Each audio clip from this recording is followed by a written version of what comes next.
विद्यानंद बाबा best channel को अवश्य like करें और इस प्रवचन को शुरू से अंत तक सुनें। क्षमाशील यति धीर गंभीर ज्ञानम धर्म कील दृढ़ थीर समधीर ध्यानम जगत त्राणकारी अघारी उदारम भगत प्राण रूपम दया गुण अपारम नमो सद्गुरुं ज्ञान दाता सुस्वामी नमामि नमामि नमामि नमामि। श्री सद्गुरु महाराज की जय। परमाराध्य सद्गुरु महाराज गुरुदेव महर्षि संत सेवी परमानंद जी महाराज इस पवित्र सभा स्थल पर उपस्थित धर्म प्रेमी महानुभावों, माता एवं बहनों, यह जो शरीर है इसके विषय में कहा गया है, बार बार नहीं देह कहे यह वीर रे, अचेत सके तो चेत कहे कबीर रे। यह जो शरीर हम लोगों को मिला है ये बार बार नहीं मिलेगा। एक बार जब विनश जाता है फिर दोबारा शरीर नहीं मिलता है। तो इसलिए संत महात्मा कहते हैं इस शरीर से क्या करना चाहिए? साधन, सत्संग, ध्यान। यदि इस शरीर से यह काम नहीं किए तब तो सिर्फ जो पेट भरने का काम है, शरीर सुख का काम है, इसी में लगे रहे। तो कहते हैं ये तो शरीर एक दिन जर जाएगा, समाप्त हो जाएगा, शरीर रहेगा नहीं, समाप्त हो जाएगा। तो जब तक आप शरीर में हैं तब तक इस शरीर का सदुपयोग कर लीजिए। संत महात्मा कहते हैं सबसे विशेष सदुपयोग किस में होता है? कहते हैं सत्संग और ध्यान में। इस शरीर की सार्थकता होती है, शरीर सार्थक होता है। इसलिए शरीर को सोने में नहीं सत्संग में लगाना चाहिए। मन आलस्य करता है, मन सत्कर्म करना नहीं चाहता है। क्यों? तुलसी पुरविला पापते हरि चर्चा न सुहाय, जैसे ज्वर के ताप से भोजन की रुचि जाए। कहते हैं कि फीवर जब होता है, बुखार जब लगता है, शरीर में जब अतिरिक्त गर्मी बढ़ जाती है, ताप जब हो जाता है, जो स्वाद ग्रंथि है वो विपरीत हो जाती है, विकृत हो जाती है। आप कुछ भी भोजन करते हैं तो आपको सही स्वाद का पता नहीं चलता है। जिसको बुखार लगता है उसको पूछिएगा कैसा लगता है तो कहेगा कि हमको तो एकदम फीका फीका लगता है, अच्छा ही नहीं लगता है। कहेगा खाने का भी मन नहीं करता है। ठीक उसी तरह से जिनके जीवन में जन्मों जन्म का पाप है, जो मन पर पाप संग्रहित करके आया है, पूर्व जन्म का जो पाप है, उस पाप के कारण, संताप के कारण, दुख के कारण सत्संग सुहाता नहीं है। हरि चर्चा न सुहाए, अच्छा नहीं लगता है।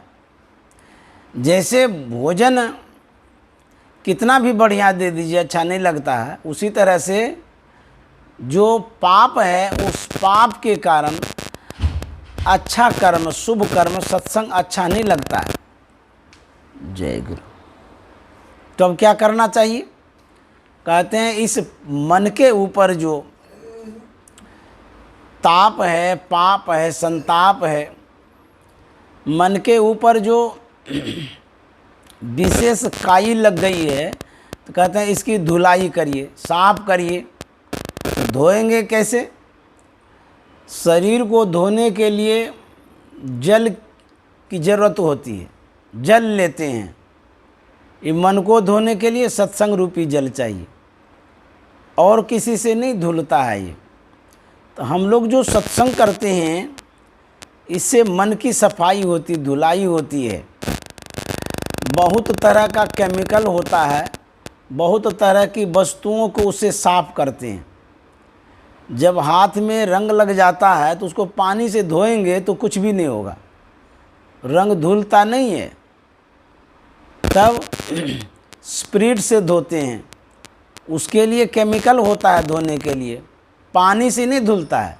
ठीक उसी तरह से आप कपड़े को जल से धोते हैं, शरीर को जल से धोते हैं। जो बाह्य मैल है उसको हम जल से धोते हैं, लेकिन जो मन पर पैरा हुआ मैल है वो कोई साधारण मैल नहीं है जिसको कि पानी देते ही धुल जाएगा। मन पर जन्मों जन्म का कुसंस्कार है, जो अशुभ कर्म किए हैं उसका संस्कार पड़ा हुआ मन पर, तो उसकी धुलाई होगी शब्द से, सत्संग से। सत्संगत्वे निसंगत्वं, निसंगत्वे निर्मोहत्वं, निर्मोहत्वे निश्चलितत्वं। कहते हैं सत्संगति से हो जाता नर विषयों से निसंग। जब हम सत्संग करते हैं, सत्संगति करते हैं, तो विषयों से अलग हो जाते हैं। एक स्थूल विषय है जिसको हम आँख से देखते हैं, एक सूक्ष्म विषय है जो अंतर के आँख से देखते हैं। ये जो बाहर का विषय है, रूप रस गंध स्पर्श शब्द, ये पंच विषय हैं। इन पंच विषयों से बचने के लिए क्या करना होगा? जैसे रूप एक विषय है, आँख से जो देखते हैं उसको रूप कहते हैं, जहाँ तक देख पाते हैं उसको रूप कहते हैं। आकार प्रकार जो है सब रूप है, यह विषय है।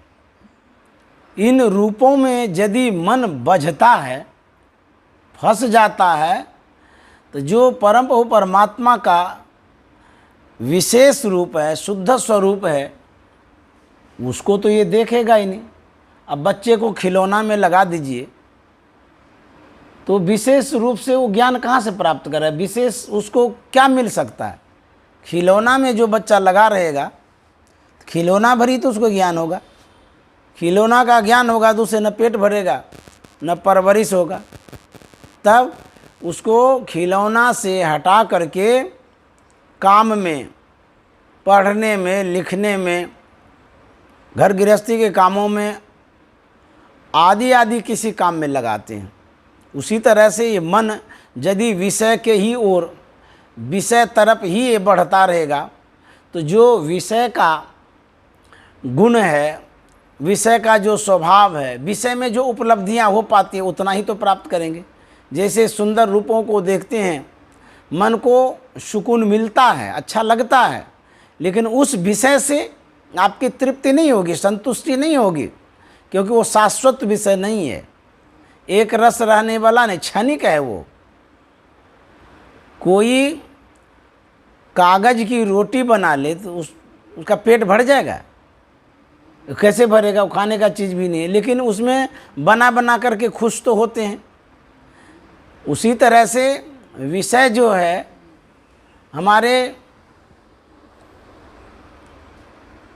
हमारे जीवन में वह संतुष्टि नहीं प्रदान कर सकता है। जो विषया संतन तजी मूढ़ता ही लपटात, जो नर डारत बमन करी स्वान स्वाद सो खात। जिस विषय का परित्याग संतों ने किया, किस दृष्टि से? जैसे स्वान मन कुत्ता होता है, कुत्ता क्या करता है? जो लोग उल्टी करता है ना, कह कर देता है, उसको स्वाद से खाता है। वो कभी घृणा नहीं करता, उसके मन में घृणा होती ही नहीं है, बड़े चाव से खाता है। लेकिन जो देखता है, जो ज्ञानी व्यक्ति है, वो देखता है तो उसके मन में घृणा हो जाती है, अरे क्या खाता है ये। ठीक उसी तरह से हम लोग जिस विषय को सब कुछ समझ बैठे हैं, अच्छा समझ बैठे हैं, खुश होते हैं पा करके, संत महात्मा घृणा की दृष्टि से देखता है। जो विषया संतन तजी, छोड़ते हैं, परित्याग करते हैं। किस तरह से परित्याग करते हैं? जैसे उल्टी को कुत्ता खाता रहता है, उसको स्वाद उसमें लगता है, लेकिन हम लोगों को अच्छा नहीं लगता है। ठीक उसी तरह से संत महात्मा विषय का परित्याग कर देते हैं, लेकिन अज्ञानी लोग उसी में लगे रहते हैं। जो विषय है उस विषय को हम लोग ग्रहण करते हैं, स्वीकार करते हैं, मानते हैं। हमारे गुरुदेव कहा करते थे, मृग मीन भृंग पतंग कुंजर, एक दोष बिना सही, पंच दोष असाध्य जामे ताकी केतिका सही। मृग मन मृगा, भृंग न फतिंगा, ये जो जीव है इसको एक एक ही विषय मिलता है, एक एक विषय ग्रहण करता है। मृगा शब्द के कारण अपने प्राण को गंवाता है, उस शब्द में इतना मशगूल हो जाता है कि वो एक केला का थंभ दे देता है शिकारी, और उसके पास वो खड़ा रहता है मृगा, और शब्द सुनते सुनते इतना बेसुध हो जाता है कि वो गिर जाता है। जब वो गिरता है उसका ठेहुनाई जो है ना मुड़ता नहीं है, फिर वो उठ नहीं पाता है, उसको पकड़ करके फिर ले जाता है, शिकार बनाता है। एक शब्द के कारण मृगा का प्राण जाता है। दूसरी बात, मीन, मीन में ना मछली होती है, मछली रस विषय के कारण अपने प्राण को गंवाती है। वो जो चारा डालते हैं ना बंसी में, उसके लालच में आकर के वो फंस जाती है, रस विषय है वो।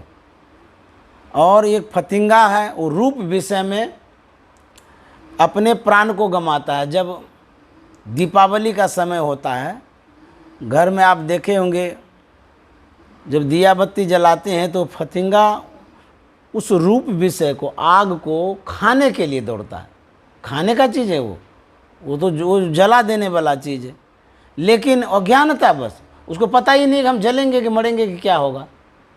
उसमें आकर्षित हो जाता है, उसको एकदम प्राप्त करना चाहता है, लेकिन जैसे ही वहाँ जाता है उसका डेना सब जलने लग जाता है, वो खुद मर जाता है। ये रूप विषय है। स्पर्श, स्पर्श जैसे एक हाथी है, जंगल में जब फंसाने के लिए आता है वो शिकारी, वो क्या करता है, बड़का गड्ढा खोद देता है, उसके ऊपर जो है ना मतलब कि टाट दे देता है हल्का फल्का वाला, और उस पर एक कागज़ का हथनी बना देता है। हाथी जब देखता है उस विषय के कारण वो उसके पीछे दौड़ता है, बेसुध होकर दौड़ता है, जाकर के उस गड्ढे में गिर जाता है। अब देखिए, एक विषय के कारण एक जीव का प्राण जाता है। तो संत महात्मा कहते हैं पंच दोष असाध्य जामे, ये असाध्य रोग है, असाध्य दोष है। कौन? रूप रस गंध स्पर्श शब्द, पंच विषय, पंच दोष असाध्य जामे। किसमें पंच दोष है? असाध्य दोष किसमें है? कहते मानव में है। मानव पांचों विषय को ग्रहण करता है, रूप को भी, रस को भी, गंध को भी, स्पर्श को भी, शब्द को भी। जब एक एक विषय के कारण जीव प्राण गंवा देता है, पांच विषय वाले का क्या होगा? कहते ताकि केतिक आस ही, कहते हैं उसका क्या आस होगा भगवान ही जाने। अब बुझिए हम लोग कितने मतलब कि असाध्य रोगों से ग्रसित हैं, असाध्य बीमारियों से। कैसी हमारी आदत हो गई है कि हम जान बूझ करके, जैसे होता है एक आग में कूदना, पानी में कूदना, पहाड़ पर से कूदना, तो 5 गो जो है ना ये विषय इस पर कूदते रहते हैं आप जान गंवाने के लिए। क्यों? आपको पता ही नहीं कि मेरा प्राण चला जाएगा, मेरी दुर्गति होगी, दुर्दशा हो जाएगी, नहीं पता है। बच्चे को यदि पता होता कि ये आग है तो वो हाथ देता, बच्चे को पता होता कि ये सांप है डसेगा तो वो पकड़ता उसको। बच्चे को पता रहेगा कि हम जहाँ जा रहे हैं ये गड्ढा है, डूब जाएंगे, तो वो जाता है। उसी तरह से हम लोग भी अज्ञानी हैं, अज्ञान अवस्था में होने के कारण वहाँ हाथ दे देते हैं जहाँ नहीं देना चाहिए, वहाँ चले जाते हैं जहाँ नहीं जाना चाहिए। ये विषय के कारण होता है। तो विषय, मन जो है विषय को स्वीकार करता है, मन विषयों की ओर ले जाता है, मन विषय से प्रभावित हो जाता है। तो मन को जो है ना लगाना होगा कहाँ? निर्विषय में, सत्संग में। कहता सत्संगत्वे निसंगत्वम, निसंगत्वे निर्मोहत्वम, निर्मोहत्वे निश्चलितत्वम। कहते हैं सत्संगति से हो जाता नर विषयों से निसंग। यदि मन को हटाना चाहते हैं, उसके लिए क्या अवलंब है? कहता सत्संगति। अभी हम लोग पाठ में सुन रहे थे, सत्संगति मुद मंगल मूला। कहते हैं सोई फल सिद्धि सब साधन फूला। सत्संगति क्या है? कहते हैं सत्संगति मुद मंगल मूला। जिनको सत्संगति मिल जाती है, जो सत्संग में चले जाते हैं, मुद मना खुशी, मंगल मना जीवन में जो मंगल चाहते हैं। खुशी और मंगल का जो मूल है क्या है? सत्संगति। लेकिन इस बात को बहुत लोग नहीं समझ पाते हैं कि सत्संगति ही खुशी और मंगल का मूल है, नहीं समझते हैं। लेकिन गोस्वामी जी लिखें, सोई सब सिद्धि सब साधन फूला। कहते हैं इससे सिद्धि भी मिलती है, सत्संग से सिद्धि, आनंद मिलता है, मंगल होता है। कहते हैं यह जो सत्संगति है यह खुशी प्रदान करने वाला है और जीवन में मंगल करने वाला है। आप कहते हैं नहीं कि हमारे जीवन में दुख आ गया है, कष्ट हो गया है, दिक्कतें आ गई है, तो मंगल का मतलब शुभ होता है, अच्छा होता है। अच्छा ही नहीं चाहते हैं, कहते यदि अच्छा चाहते हैं सत्संग करिए। सत्संग करते हैं तो वो उसमें खुशी प्रदान करते हैं, सत्संग से खुशी मिलती है और प्रसन्नता होती है। गोस्वामी जी कहते हैं कि मुद मंगलमय संत समाजू, जो जग जंगम तीर्थ राजू। मुद मंगलमय संत समाज। संत समाज कैसा है? खुशी और मंगल जैसा है, मंगल का स्वरूप है, खुशी का स्वरूप है। मुद मंगलमय संत समाजू। और क्या है? कहते हैं जो जग जंगम तीर्थ राजू। ये है कैसा? कहते हैं चलता फिरता है तीर्थराज, स्थिर नहीं है। जैसे अभी आप सत्संग सुन रहे हैं, हम कहाँ कोपा घाट से आए तो यहाँ आकर के सुन रहे हैं, तो वहीं से न चल कर के आए हैं, यहाँ आ गया। तो ये जो अभी सत्संग सुन रहे हैं, ये तीर्थ यहाँ आया हुआ है।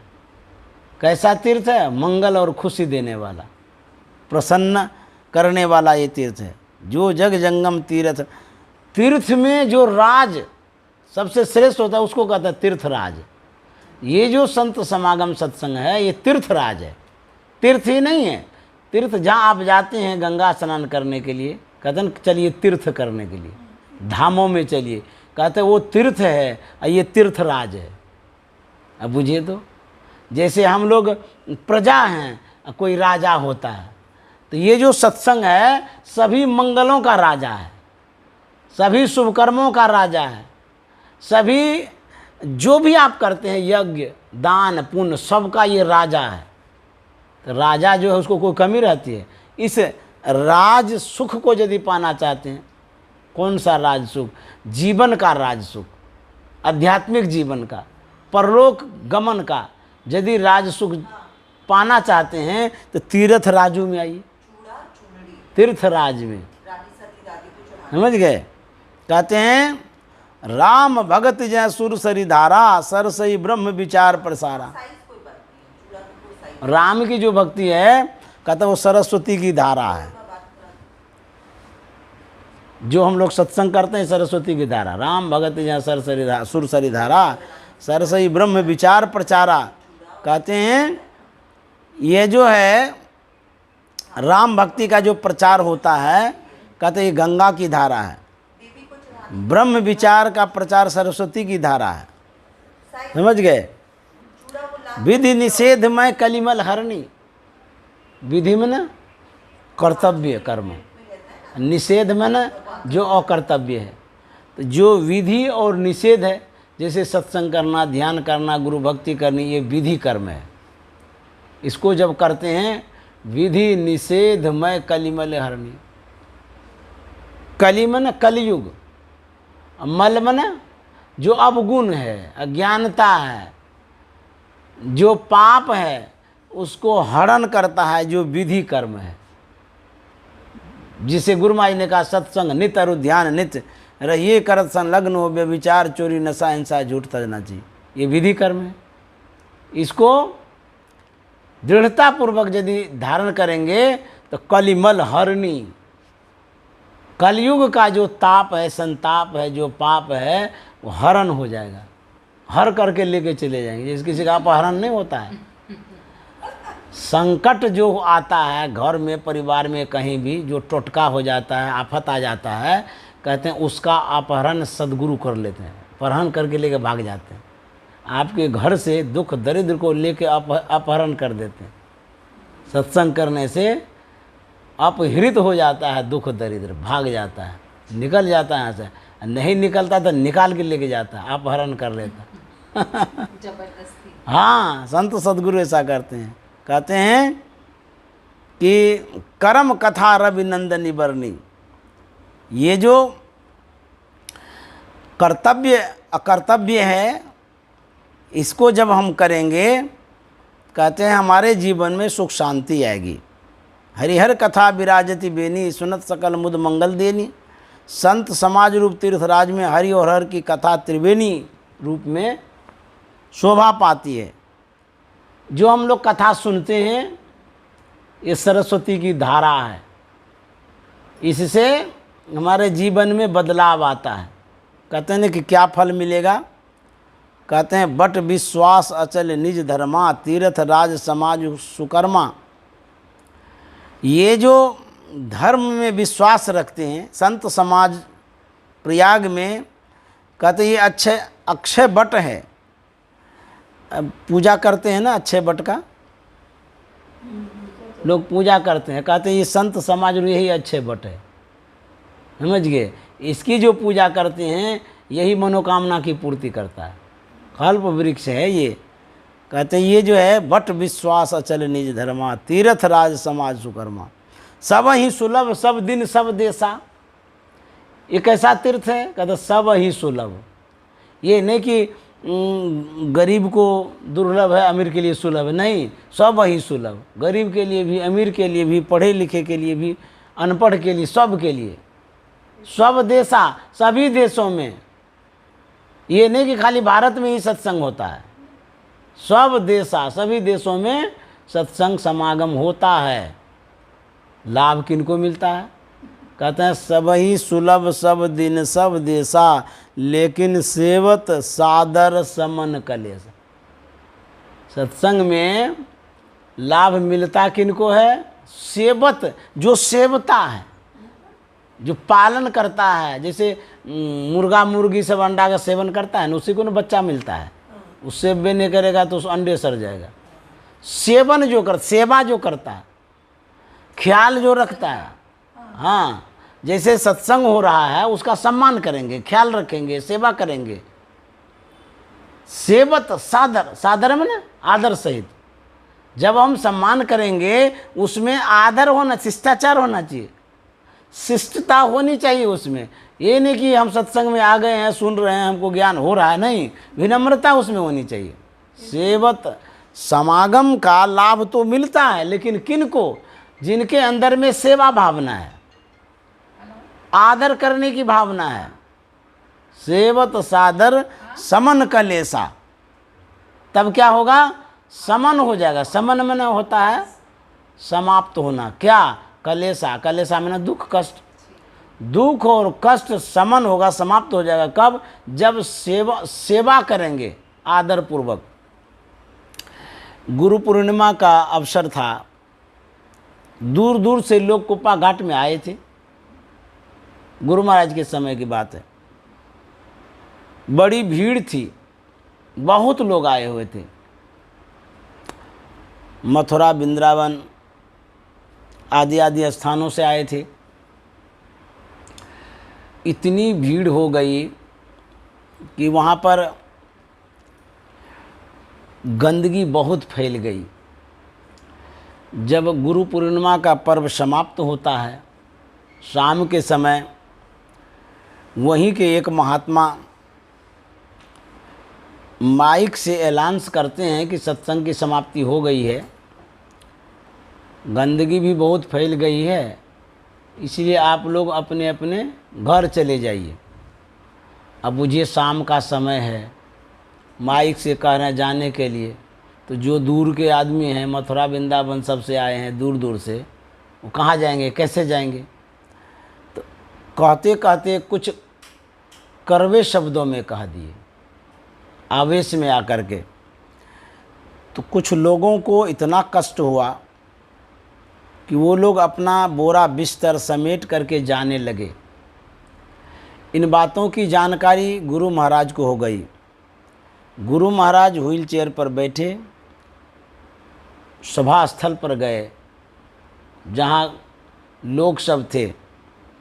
वहाँ जाकर के गुरु महाराज हाथ जोड़ते हैं सबसे कि बोलने में चूक हो गई है, आपको दुख हुआ होगा, आप लोग नहीं जाइए, जब तक रहना हो तब तक रहिए, मैं क्षमा मांगता हूँ।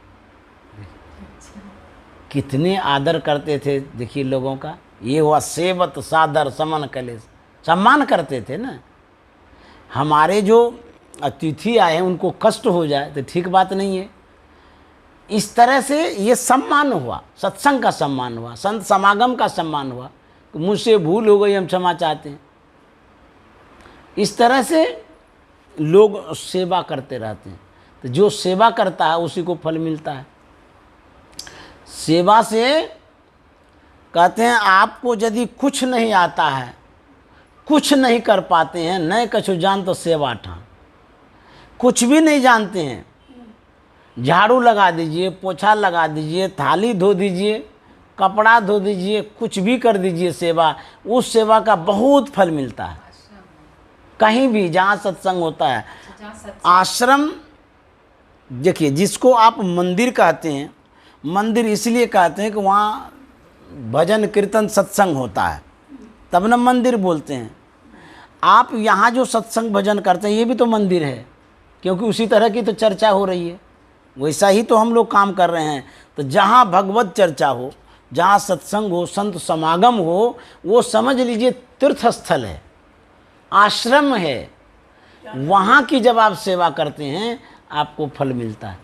जब अखिल भारतीय सत्संग होता है उसमें लोग गंदगी को भी साफ करते हैं, पत्तल उठाते हैं, लोगों को खिलाते पिलाते हैं। देखिए भंडारा जब चलता है रात दिन चलते रहता है, लोग कितने सेवा में लगे रहते हैं। उसी तरह से जो सेवा करता है, भले वो साधना न कर पाए हों, लेकिन साधना का फल मिलता है। सेवा में ऐसा गुण है। अब हमारे गुरुदेव गुरु महाराज की सेवा करते थे, अद्भुत सेवा, 40 वर्षों तक सेवा किए। ऐसा इतिहास में नहीं मिलेगा आपको। हाँ, 40 वर्षों तक उन्होंने सेवा की। किस तरह से की? जब गुरु महाराज के सामने उपस्थित होते थे तो इतनी उनके अंदर में विनम्रता दिखती थी जैसे कोई नवविवाहिता लड़की हो। हाँ, बुझिए ऐसे विनम्र होते थे। तो देखिए जिस विनम्रता उन्हीं में होती है जिनमें कुछ गुण होता है। जैसे डाल वही झुकती है जिसमें फल लगा रहता है। ऐसा न समझना चाहिए कि हाथ जोड़ लिया तो वो बेवकूफ़ आदमी है या डर गया है। नहीं नहीं, ये शिष्टाचार है, विनम्रता है। ये गुरुदेव के विषय में एक कहानी मैं कहा करता हूँ कि वो कितने विनम्र थे। इस कहानी से पता लग जाएगा।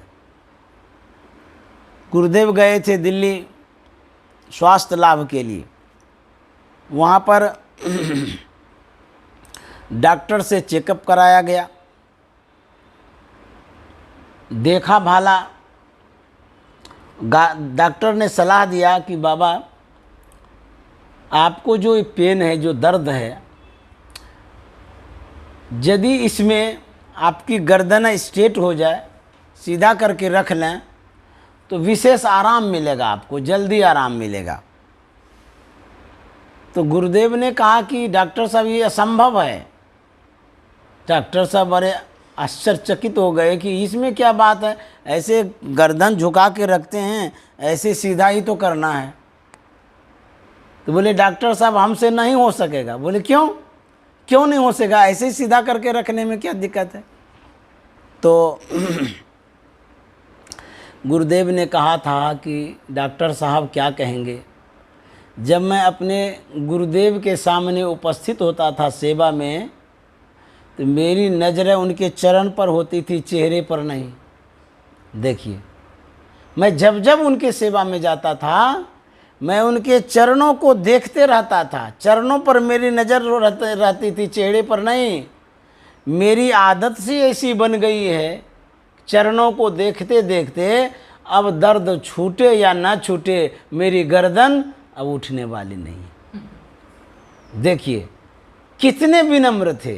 अच्छा, कोई भी बहू है जब ससुराल आती है सास ससुर के पास, तो नज़रें झुका के तो चलती ही है, लेकिन उनकी जो विनम्रता है कब तक दिखती है? 1 महीना, 2 महीना, 6 महीना, फिर तो वो एकदम सीधा सीधा बात करने लग जाती है, साल भर में।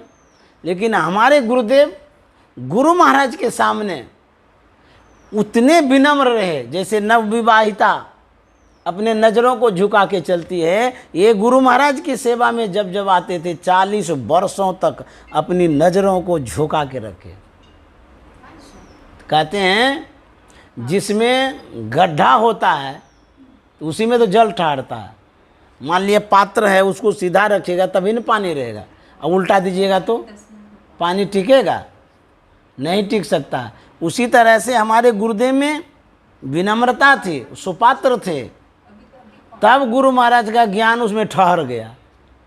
अति दीन हो के जिसने सत्संग सुमति ली, अति दीन हो के जिसने सत्संग सुमति ली, अपने को सोई में ही गुरु शरण में कर ली, अपने को सोई में ही गुरु शरण में कर ली। नुक्ते सफ़ेद सन्मुख झलके झला झली, शहरग में नजर थिर कर तज मन की चंचली, नुक्ते सफ़ेद सन्मुख। कहते हैं कि अति दीन होके जिसने, दीन मना, दीन का पर्यायवाची शब्द गरीब भी होता है, और दीन का अर्थ होता है विनम्र। जिसमें विनम्रता है उसको दीन कहते हैं। तो गुरु महाराज कहता है अति दीन होके, मतलब विशेष विनम्रता जिनमें है वही गुरु के शरण में जाते हैं। समझ गए? विनम्रता, किसी तरह की भूल ना हो, कोई गलती ना हो जाए, सेवा में कहीं त्रुटि ना हो, उसको विनम्रता कहते हैं। सेवा हम कर रहे हैं ये नहीं कि फॉर्मेलिटी निभाने के लिए, मन से करेंगे, सच्चे मन से करेंगे, इसको विनम्रता कहते हैं। एक महात्मा को किसी गृहस्थ ने आमंत्रित किया अपने घर पर। महात्मा जी गए, बड़ा आवभगत हुआ, सम्मान किया गया, खिलाया पिलाया, किसी तरह की त्रुटि नहीं। उसके बाद उस गृहस्थ ने कहा कि महाराज, मेरी जो संपत्ति है, जो घर मकान दुकान है, आप अपने चरणों को रख दीजिए, शुद्ध हो जाएगा, पवित्र हो जाएगा आपके चरण पड़ने से। थोड़ा सब जगह घूम फिर लीजिए, देख लीजिए, नज़र तो डाल दीजिए। तो महात्मा को क्या है, सब जगह देखना घूमना हो जाता है। हम लोगों को कभी बुलाता है ना, सब जगह चट चट चले जाते हैं। तो आप प्लांट में घूमे नहीं हैं? आप मेरा प्लांट में घूमे गए ना, वहाँ पर जहाँ तक जाने का था वहाँ तक गए, ले गया, जो जो मंदिर में गए, ऑफिस में गए, घूम लिए ना, तो ले गए ना घुमाने। वो महात्मा पूछते हैं कि जो बोड़ा है अनाज का, छल्ली लगाओ, किसका है? बोले गुरु महाराज आपका है। अच्छा, मन में सोचने लगे ये मन से कहता है कि मुंह से खाली बोलता है। फिर और दूसरी जगह बोली ये किसका, बोले आपका है महाराज, सब आपका है। जो जो कुछ पूछते थे, जो धन संपत्ति नज़र में आती थी, तो सब कहते सब आपका है। तो महात्मा जी सोचते हैं ये सही कहता कि नहीं कहता, इसका परीक्षा भी लेना चाहिए। वो गए घूमते घामते किचन में। उस समय जो भोजनालय होता था, भोजन बनाने का किचन जिसको बोलते हैं आजकल, उस समय सामान जो रखते थे सीके पर रखते थे। उस सुतरी का होता था, उसमें मटका डाल देते थे, लटका के रखते थे। जब वहाँ गए तो देखे सीके में कुछ लटका हुआ है। महात्मा ने पूछा कि सीके में क्या है? बोले महाराज इस सीके में मटका में घी है। बोले अच्छा, तो ये किसका? बोले गुरु महाराज आपका है ये। तो उसके हाथ में थी छड़ी, महात्मा के हाथ में। उस मटका में जोर से मारा झटका, और मटका गया फूट, और घी गया सब मिट्टी में मिल। तो चेलवा का था राम राम राम राम, सब चौपट कर दिए गुरुजी। बोले क्या हुआ? बोले घी को मिट्टी में मिला दिए। बोले अरे चेला राम, तू तो कहता है सब आप ही का है, तो हम अपने घी को मिट्टी में मिलाए, गोबर में मिलाए, मैं तुमको क्यों दुख होता है? बोले महाराज जी तो हम ऐसे ही कह रहे थे, आप मिट्टी में मिला दिए, कितने दिन से हम रखे थे घी। कहते हैं मन और मुख की एकता को साधना कहते हैं, असली साधन। तो उसी तरह से जो विनम्र होते हैं, जो मुंह से बोलते हैं वही मन में होता है, और जो मन में होता है वही मुंह से बोलते हैं। सब कुछ समर्पण कर गुरु की सेवा करनी चाहिए। इस समर्पण का मतलब है कि मेरा कुछ भी नहीं है, जो कुछ भी है गुरु महाराज का है। समर्पण में संतोष होता है, और यदि समर्पण नहीं करते हैं, सब कुछ अपना ही समझते हैं, तो उसमें दुख भी होता है, कष्ट भी होता है। क्यों? आप अपना समझ रहे हैं ना, उसमें मोह होता है। मोह सकल व्याधिन कर मूला, ते ते पुनि उपजय बहुसूला। जब आप कहेंगे गुरु महाराज का ही है, लाभ हुआ तो गुरु महाराज का, हानि हुई तो गुरु महाराज का, हमारा क्या, हम तो सेवक है, सेवा करते हैं, जो रखेंगे गुरु महाराज रखेंगे। तो कहते हैं कि सेवा यदि करते हैं तो मन से करेंगे, प्रेम से करेंगे, तब क्या होगा? सेवत सादर समन कलेसा, दुख दूर हो जाएगा, कष्ट दूर हो जाएगा। तो नहीं कुछ कर पाते हैं, नहीं कुछ जानते हैं, तो कहते सेवा करिए। गुरुद्वारा में देखिए, वहाँ पर बड़े बड़े आदमी, पढ़े लिखे अमीर सब आदमी जा कर के गुरु की सेवा करते। जूता साफ करने के लिए लाइन लगता है, वहाँ समय मिलता है तब उसको मिलता है सेवा करने का मौका। बाथरूम साफ करने के लिए लाइन लगाता है। कैसी भावना है उनकी, देखिए। उसी सेवा से, गुरु की कृपा से उसको सब कुछ मिलता है। इसलिए सेवा की बड़ी आवश्यकता है। जो आप सेवा करते हैं सच्चे मन से करते हैं, उस सच्चे मन में आपको फल मिलता है, इच्छित फल मिलता है। मन में होता है ना कि हम साधु की सेवा करें। आप खिलाते हैं तो कितना खुश होते हैं कि हमारे यहाँ साधु जिम रहे हैं, बैठ जाते हैं खिलाने के लिए। ये सच्ची सेवा, मन से खिलाते हैं कि नहीं हमारे यहाँ साधु महात्मा आए हैं, जिमेंगे, हमको फायदा होगा, कृपा होगी, आशीर्वाद होगा, मन में होता है ना। उसी तरह से जब संत समागम को सादर से स्वसम्मान देखते हैं, मानते हैं, तब समन कलेसा, सभी कष्टों को हरते हैं, दूर कर देते हैं। देखने में आपके लिए मक्की मेरी बक्सा में रख कर ले आई। हाँ देखे हम तो वही कहते हैं कि ये जो संत समागम है, खुशी भी आपको प्रदान करेगा, मंगल भी होगा, संकट भी कटेगा। ये सब इसमें गुण है। संपत्ति की अभिवृद्धि होती है। ये सब गोस्वामी तुलसीदास जी महाराज लिखते होता है। जिनको जिसमें विश्वास है जरूर फल मिलता है। कथ अकथ अलौकिक तीर्थ राओ, ये जो तीर्थ है, कौन तीर्थ? संत समागम रूप तीर्थ। कथ अकथ, कहने से बाहर, इसके विषय में जितना भी कहेंगे कम है। अलौकिक, अलौकिक है, अदृश्य है, दिखाई नहीं देता है। तीर्थ राउ देई सद्य फल, ये फल देता है। ये सद्य मन अक्षरशः वास्तव में जरूर देता है फल, देई सद्य फल। प्रकट प्रभावु कहते हैं, और प्रकट नहीं, इसका प्रभाव प्रकट है, फल मिलता है। बहुत सारा उदाहरण है, बहुतों को ऐसा हुआ है, जो संत समागम करते, सत्संग करते, उसको फल मिलता है।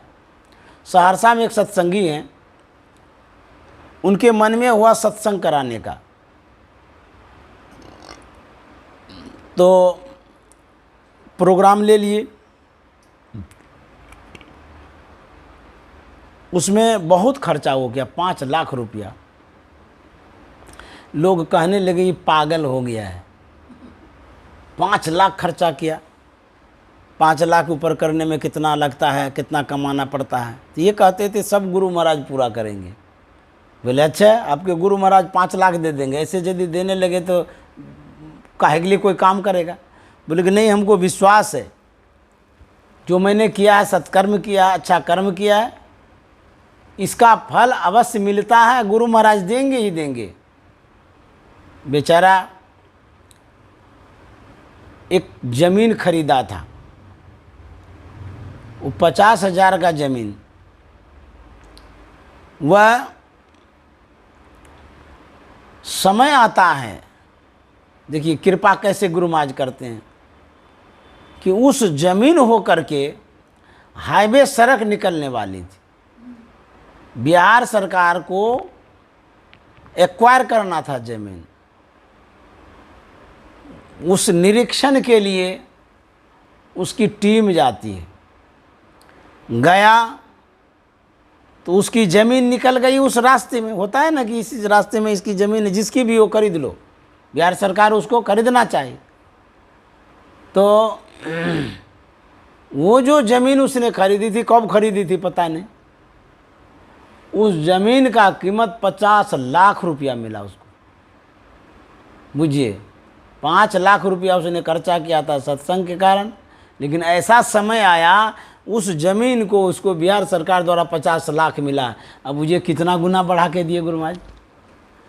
कोई न कोई तो संजोग होता है होने का, तुरंत फल मिलता है, ज्ञान का फल मिलता है, अर्थ का भी फल मिलता है, धर्म का भी फल मिलता है, सब मिलता है। देखिए समय आया तो दिए न गुरु महाराज, कहते देई सद्य फल, अवश्य फल मिलता है, निष्फल नहीं जाता है। जो आप कर्म करते हैं, जो सत्संग कराते हैं, आप कितना खर्चा भी करते हैं, सेवा भी करते हैं, कहाँ कहाँ से महात्मा को बुला के करते हैं, ये निष्फल नहीं जाता है। और जो भी काम आप करिएगा निष्फल जा सकता है, लेकिन सत्संग का फल निष्फल नहीं जाता है, इसमें फल मिलता है, इसमें निराश होने की कोई बात नहीं है। गुरु महाराज कृपा करते हैं, तो इसमें रामायण में भी ले देई सद्य फल, अवश्य फल मिलता है। और कहता है प्रकट प्रभाव, इसका प्रभाव जो है प्रकट भी है। तो कहते हैं ऐसे तीर्थों को यदि आप प्राप्त करते हैं, आपसे भाग्यशाली कौन होगा। ये ज्ञान तीर्थ के समान है। संत महात्माओं का जो ज्ञान हम लोग सुनते हैं, तो गोस्वामी तुलसीदास जी महाराज कहते हैं, जिन बातों को साधु महात्मा सुनाते हैं, शास्त्र की बात सुनाते हैं, उनको सुनिए। कैसे? कहते हैं मुदित मन, मुदित मन खुशी, खुशी मन से सुनिए उसको। मन प्रसन्न जब होता है तो जो बात कही जाती है एक्सेप्ट करते हैं, स्वीकार करते हैं, ग्रहण करते हैं, पकड़ते हैं, रखते हैं। अनमनस ढंग से जब सुनिएगा तो मन नहीं स्वीकार करता, वो भूल भी जाएंगे आप क्या कह रहे हैं, नहीं कह रहे हैं, उसका था पता भी नहीं लगेगा। तो कहता है मुदित मन, खुशी मन से सुनिए। तो होगा क्या? कहता सुनि समझहि जन मुदित मन। खुशी मन से यदि आप सुनते हैं, लहाई 4 ही फल अछत तनु साधु समाज प्रयाग, 4 फल मिलेगा, अर्थ धर्म काम और मोक्ष। अर्थ मन संपत्ति, धर्म मन जो आप कर्म कर रहे हैं, यदि धर्म करते हैं उस धर्म से आपकी सद्गति होती है, उन्नति होती है, यश कीर्ति को प्राप्त करते हैं। काम, काम मन इच्छा होता है, जो मन में सद्भावना, जो इच्छा है उसकी भी आपूर्ति होगी। अर्थ, धर्म, काम, मोक्ष। मोक्ष मन मुक्ति, छुटकारा। ये जो शरीर है, इस शरीर की जो गतियां हैं, हम लोग देखते हैं ना, जब जन्म लेते हैं उस समय देखते हैं उसकी क्या गति है, बढ़ते हैं तब देखते हैं इसकी क्या गति है, रोग ग्रसित होते हैं तब देखते हैं इसकी क्या गति है। कड़ाहता रहता है लोग, इस शरीर की गतियां हैं। उसके बाद मर जाते हैं, जला करके राख कर देते हैं। ये गति है, लेकिन जीव की जो गति है वो सत्संग से होता है। शरीर की गति यहीं तक है। कहाँ तक? जहाँ तक दाह संस्कार होता है, सब शरीर की गति। जलने के बाद इस शरीर की गति नहीं होती है, जीव की गति होती है। समझ गए? शरीर समाप्त हुआ, वो पंच तत्वों में मिल गया, इसका यहीं तक काम था, जहाँ जैसे बना और फिर मिल गया। उसके बाद जो गति होती है जीव की होती है। तो जीव की कैसी गति है होती है? शुभ और अशुभ, अच्छा और बुरा। किसके अनुसार होता है? कर्मों के अनुसार। यदि आप सत्संग करते हैं, ध्यान करते हैं, तो सद्गति होती है जीव की। हाँ, ये तो जल जाता है यहीं। हाँ, शरीर का तो आप सत्कर्म कर दिए, जो करना था, हाँ, जो भी करना था, परिवार के लोग जो भी करते थे कर दिए। हाँ, अब जो गति होगी जीव की, वो उनके कर्मों के अनुसार, वहाँ पर लेखा जोखा होगा। हाँ, कर्मों के अनुसार उसकी गति होगी। तो यदि हम सत्संग ध्यान करते रहते हैं तो ये जो जीव है, जीवात्मा जो है, इसकी शोभा बढ़ती है। जैसे नाक में नकमुन्नी पहनने से शोभा बढ़ता है ना, कान में कनमुन्नी पहनते तो शोभते हैं ना, अच्छा लगता है ना। उसी तरह से सत्संग और ध्यान जो जीव करता है, उस जीव की शोभा बढ़ जाती है, सुंदर लगने लग जाती है। सत्यम शिवम सुंदरम, सुंदरता बढ़ती है ज्ञान से। अब मान लिया जाए कोई बहुत सुंदर है, लेकिन गाली देता है, मारपीट करता है, विषैला शब्द निकालता है, वो सुंदरता किस काम की? सबरी माता तो कुरूपा थी, लेकिन भगवान श्री राम ने क्या कहा? कह रघुपति सुनु भामनी बाता। जब ये जीव चला जाता है तो ये वहाँ भोगता है आगे जाके। हाँ, कर्म के अनुसार उसको भोग मिलता है ना। जो कर्म किया उसके अनुरूप उनको फल मिलता है वहाँ जाके। इसका एक लोक है, उस लोक में जाता है। शुभाशुभ कर्मों को जैसे लेके क्या गया, वो संस्कार ही तो लेके गया, और कुछ साथ में थोड़ा जाता है। जीव के ऊपर संस्कार जाता है, और न धन, न संपत्ति, न परिवार, कोई नहीं जाता साथ में। तो वो जो जीव निकला, प्राण निकला है ना शरीर से, संस्कार ही साथ जाता है। तो यही शुभ संस्कार साथ जाता है, और अशुभ भी जाता है। यदि मान लो कोई गलत करता है तो अशुभ संस्कार हुआ ना, अशुभ संस्कार भी जाता है, अशुभ संस्कार भी जाता है, शुभ अशुभ दोनों जाता है। इसीलिए संत महात्मा कहता है यदि हम शुभ कर्म करेंगे। बाबा एक चीज पूछना है। हाँ बोलिए।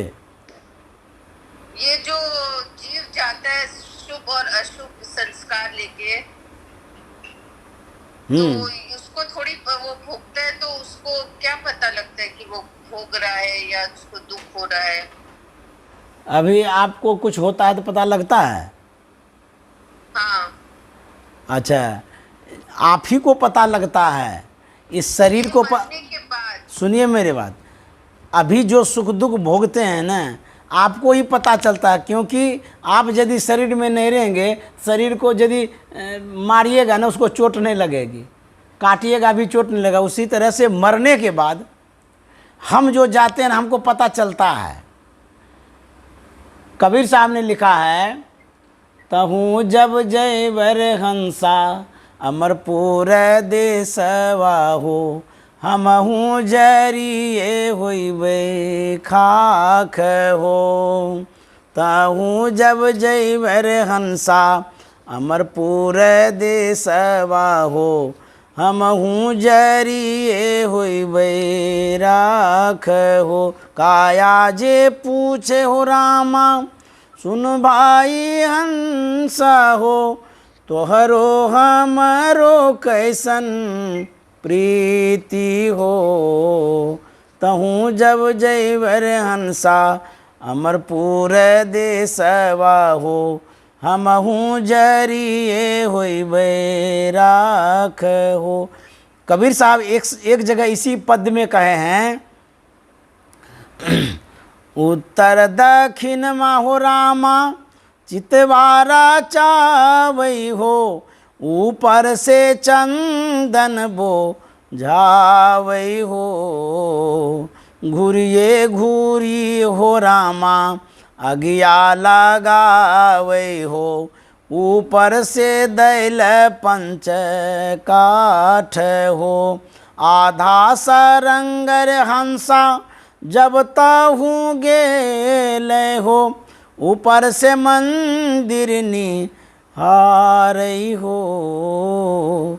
यही रे मंदिरवा में बड़ा सुख कैला हो, से हो रे मंदिर जरी राख हो। यहाँ कह रहे हैं कि जब आधा सरंग जाते हैं, जीव जो है उसको मोह होता है इस शरीर से कि इसी शरीर में हम रहते थे। तो मोह जो होता है तो वो सोचता है कि इसी शरीर में कितना दिन रहे, कितना सुख भोग किए, अभी हम यहाँ से जा रहे हैं। यही रे मंदिर माँ में बड़ा सुख कहलों, सेहरे मंदिर जरी राखो। ये जो भावना उत्पन्न हो रहा है जीव को ही तो हो रहा है, शरीर छूटने के बाद ही तो हो रहा है, उसको होता है। मन में बातें आती रहती, जो जीव है, जो चित्त है, उसके ऊपर जो संस्कार है उसके अनुरूप उसको पता लगता है। जैसे हम लोग जब पाठ कर रहे थे प्रभु जी के श्राद्ध में, गरुड़ पुराण पढ़ रहे थे ना, सुने थे ना, उसमें गति बता रहे थे, मरने के बाद की गति, कहाँ कहाँ जीव जाता है, क्या क्या कष्ट होता है। तो उस शरीर में भी तो कष्ट होता है, वो सूक्ष्म शरीर है। गुरु महाराज कहते थे ये स्थूल शरीर है, फिर इसी में सूक्ष्म शरीर है, फिर इसी में कारण शरीर है, इसी में महाकारण शरीर है, कैवल्य शरीर है। तो एक शरीर को हम छोड़ते हैं और शरीर के साथ तो रहते हैं, लपेट कहाँ उतरा हुआ है। अज्ञानता की अवस्था में जब तक रहेंगे तब तक तो दुख होगा, मरने के बाद भी सुख दुख होता है, जीव को होता है। ये जीव जहाँ जहाँ जाता है, जिस शरीर में जाता है, उसको सुख दुख होता है। और उसमें पूछिए, कोई समझ में आ गया? समझे? समझ में आ गया बाबा, लेकिन मरने के बाद हमको कैसे, हम कहाँ, मतलब मरने के बाद आप जो है ना अफ्रीका चले जाइएगा, वहाँ बहुत अच्छा जगह है। मरने के बाद आप अच्छे श्रीमान के यहाँ जन्म होंगे। गुरु महाराज ने कहा जो सत्संग और ध्यान रोज करता है इसका फल है कि मनुष्य का शरीर मिलेगा। अब मनुष्य शरीर में जो भी मिलेगा तो श्रीमान के यहाँ मिलेगा, जो साधन संपन्न व्यक्ति होगा उसके यहाँ शरीर मिलेगा, वहाँ जन्म होगा, वहाँ से आपकी साधना प्रारंभ होगी। यदि आप इस संस्कार को डाल रहे हैं, रोज़ सत्संग करते हैं, ध्यान करते हैं, सत्कर्म करते हैं, ये एक संस्कार हमारे ऊपर डाला जा रहा है। इसी को कहते हैं भक्ति का बीज। ये जो बीज पड़ा है, इसी बीज को लेकर के यदि आप मरेंगे, मोक्ष मिले या न मिले, लेकिन श्रीमान के यहाँ जन्म होगा, गुरु महाराज ने कहा है। हम लोग रोज़ सत्संग करते हैं, ध्यान करते हैं, ये संस्कार हमारे ऊपर पड़ता है और यह संस्कार हमारे अव्यक्त जीवन का निर्माण करता है, बनाता है, सजाता है उसको। कितना दिन से हम लोग सजते आ रहे हैं, ब्यूटी पार्लर में जाते हैं सजने के लिए, कितना देर लगाता है, घंटों भर लगा देता है। तो घंटों भर में पूछता है भाई इतना देर हो गया अभी तक सजिए रहे हैं? बोले हाँ बढ़िया से सजा रहे हैं। तो बढ़िया से सजाने में समय लगता है, उसके बाद जब बाहर आकर के प्रदर्शन करते हैं, कहते बाप रे कितना बढ़िया लगता है देखने में। ठीक उसी तरह से हम लोग रोज़ सजते हैं, किससे? संतवाणी से, सत्संग से, गुरुवाणी से, पाठ से, ध्यान से सजते हैं। कब देखने में आएगा? जब मरेंगे तब। अच्छे श्रीमान के यहाँ जन्म होगा, लोग कहेंगे बाप रे बाप कितना संस्कारी बच्चा आया है। तो यहाँ से सज के जब जाएंगे ना इस संत वाणी से, तब देखिएगा आपके जीवन में कितना सुख होगा। अभी आप बड़े घर में हैं ना, हम यहाँ प्रभु जी के यहाँ सत्संग कर रहे हैं, तो ये भी बड़ा घर है। इस घर में जो बालक जन्म लेता है वो कोई न कोई भक्ति किया हुआ है, क्यों? ऐसा श्रीमान के यहाँ जन्म जो लेगा बिना भक्ति वाला नहीं ले सकता है। वही कहते हैं बड़े बड़े घर में जो जन्म लेता है, श्रीमान के यहाँ जो लेता है, वो कुछ न कुछ भक्ति करके आता है। उसी तरह से जो कोई सत्संग करता है, ध्यान करता है, देखिए सुनने का भी संस्कार होता है। ऐसा न समझना चाहिए कि ध्यान में हम पारंगत नहीं हो पा रहे हैं तो क्या होगा। गुरु महाराज कहते हैं श्रद्धा प्रेम से यदि नित्य प्रति सत्संग ध्यान करते रहेंगे, करना है आपको, करते रहेंगे, श्रीमान के यहाँ जन्म होगा। और गुरु महाराज ने ये भी कहा है कि जो सत्संग ध्यान करते हैं उसको मोटी रोटी और मोटी धोती की कमी नहीं होगी, अर्थात पेट भरने के लिए उसको अन्न मिलेगा और इज्जत ढकने के लिए कपड़ा मिलेगा। ऐसा गुरु महाराज ने कहा है। ये निष्फल नहीं जा सकता जो हम लोग सत्संग भजन करते हैं। हाँ, साधना में सबकी प्रगति उन्नति नहीं हो पाती, सब कोई उतने ऊंचे दर्जे तक नहीं पहुंच पाते हैं, शरीर छूट जाता है। शरीर जो छूटता है संस्कार लेके जाते हैं। जैसे मान लिया जाए आप दिल्ली जा रहे हैं, आपके पास जितनी पूंजी है, जितना पैसा है, जितना साधन है, उसी हिसाब से तो दिल्ली जाते हैं। जैसे मैं यहाँ आया हूँ, A1 SC में टिकट हमारा बना हुआ था, जो घर जैसा नहीं रहता उसी में। अब मुझे इतना बढ़िया व्यवस्था में हमको लाया, ये गुरु की कृपा है। उसी तरह से अच्छे कर्मों को जब करेंगे, अच्छी व्यवस्था से आप जाएंगे, स्वसम्मान जाएंगे और सुख मिलेगा आपको, कहीं दिक्कत नहीं होगी। तो साथ में जो ले जाएंगे यही संत वाणी है, इसी का संस्कार जाएगा, सत्संग जाएगा साथ में, और शरीर तो यही जल करके राख हो जाएगा। तो यही संस्कार हम लोगों को बनाना है, बराबर बनाते रहेंगे, सत्संग करते रहेंगे। यही गुरु महाराज ने हम लोगों को सिखाया है, सत्संग रोज करिए, और इसी संस्कार को हम लोग लेकर के जाएंगे। विश्वास के साथ हम लोग करते रहेंगे। और देखिए परिवर्तन दिखने में भी तो आता है। मान लिया जाए अभी आप जिस स्वभाव किए हैं, अभी वर्तमान में जिस संस्कार की हैं, जिस स्वभाव की हैं, जितना ज्ञान है, जितनी समझदारी अभी है, पहले नहीं था। ये सत्संग का प्रभाव है कि आपके अंदर में सहनशीलता आ गई, विनम्रता आ गई, समझदारी आ गई है, आप सहते भी हैं। कहते नहीं गुरु महाराज गुस्सा करने नहीं कहे हैं, ये सजना नहीं है क्या? ये भी तो सजावट है, जीव का सजावट। जीव सजा है कि नहीं? बहुत आदमी ऐसे होते हैं, आक्रोशित हो जाते हैं, आक्रमण करते हैं, लड़ाई झगड़ा कर लेते हैं। क्यों? उसको सत्संग नहीं मिला है। हम लोगों को जो सत्संग मिला है, स्वभाव बदला है, नेचर बदला है, आचरण बदला है। हम लोग सद्गुरु के अनुसार आचरण करते हैं। सद्गुरु जैसे विनम्र थे, सहनशील थे, संतोषी थे, उस तरह का आचरण हम कर रहे हैं। क्यों? हमको सिखाया ही गया ऐसा। तो हम क्या इस सांचे में नहीं ढल रहे हैं? इतना तो ढले। यदि हम सत्संग नहीं करते तो यहाँ सत्संग करने आते नहीं आते। हमारा स्वभाव ऐसा नहीं होता, हमारा स्वभाव बिगड़ेल होता, उदंड होता, उज्जर होता। ये भी तो सजना हुआ, इतना हमारे में परिवर्तन हुआ है, ये भी तो सत्संग का प्रभाव है। ये मिलना क्या कम है? हम अपने जीवन को अभी तक सहेज करके जो रखे हैं, ये सत्संग का प्रभाव है, सद्गुरु की कृपा है। इतना भी तो लाभ हुआ है। ये भी तो सोचना चाहिए कि हम इतने अच्छे बने हुए हैं, ये सद्गुरु की कृपा तो है। आगे बनते बनते हम लोग बनेंगे। काक होई पिक बकऊ मराला, अब मज्जन फल देखिए तत्काला। गोस्वामी जी ने कहा कौवा कोयल हो जाता है, बगुला हंस हो जाता है, जो कटुवादी हैं मृदुभाषी हो जाते हैं। आप अपने जीवन को यदि सोचिएगा, 15 साल 20 साल पहले जिस स्वभाव के आप थे, अभी के स्वभाव में विनम्रता है, नम्रता है, सद्गुण आ गया है, अच्छा स्वभाव आया। मिलाइएगा तो पता चल जाएगा। तो ये भी तो फले हैं सत्संग का। इस तरह से सत्संग का फल मिलता है। गुरु महाराज की जय।